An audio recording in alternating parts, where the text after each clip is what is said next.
தந்தை மகன் தூய ஆவியின் பேராலே ஆமேன். இன்றைய செய்தியானவை, தாய் என்பவள் யார்? தாய் என்பவள் யார்? தாய் என்பவள் நம் அன்னை மரியாள்.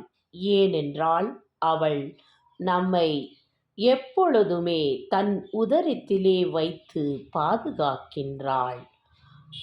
ஆதலால் தான் தாய் என்றாலே நம் அன்னை மரியா. கடவுள் இவ்வுலகுக்கு வருவதற்கு அவள் தான் முக்கியமான பாத்திரம். கப்ரியேல் தூதன் அன்னை மரியாளுக்கு காட்சி தந்தபோது தாயான நம் அன்னை மரியாள் அப்பொழுது தூய கன்னியாய் இருந்தார். ஆனாலும் அவரை நோக்கி தூதனோ, நீர் அருள் நிறைந்தவள் என்று கூப்பிட்ட உடனேயே அவரை வாழ்த்தினார். பிறகு அவருட பேசினார். நீயோ உன் உதரத்திலே ஒரு பிள்ளையை பெற்றெடுப்பாய், அவனுக்கு இயேசு என்று பெயர் வைக்க வேண்டும் என்றார். தப்பொழுது நம் அன்னை மரியாள் இவ்வார்த்தைக்கு செவி கொடுக்காமல் போயிருந்தால், இவ்வுலகில் நமக்கு நம் அன்பான இறைமகன் வந்திருக்க முடியாது. மேலும் நம் பாவங்களுக்கு அவர் தன் உயிரை கொடுத்திருக்கவோ முடியாது. இதை அனைவருக்கு அறிய வேண்டும். தூய்மை நிறைந்த தாயான நம் அன்னை மரியாள் கப்ரியேல் தூதனின் வார்த்தையை கேட்டு, நானோ கன்னியாயிற்றேன் என்று சொல்லி, பிறகு கடவுளின் வார்த்தையின்படி எனக்காகட்டும் என்றார். அவள் வார்த்தையை கூறினார்.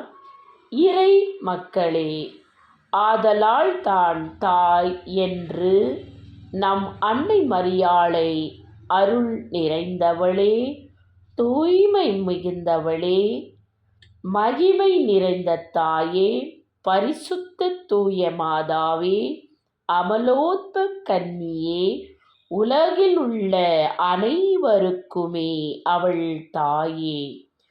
இருக்கின்றவர்கள் அனைவரும் அவளை தாயென்று கருதி வாழ்கிறார்கள்.